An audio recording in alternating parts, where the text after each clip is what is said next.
Naluwas sa Mandaue City ang usa ka lalaking misulod sa imburnal ug misubay sa taas-taas nga distansya nini.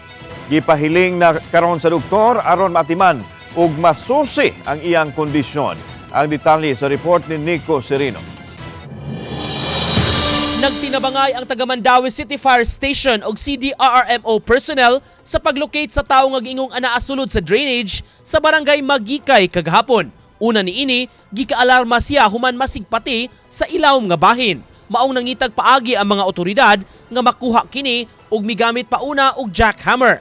Apan gigiyahan na lang ang maong lalaki nga makasibog paingon sa bukas nga parte sa manhole.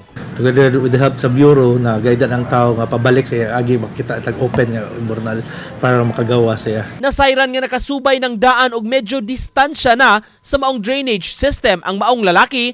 Una nabantayan og na-report sa mga otoridad.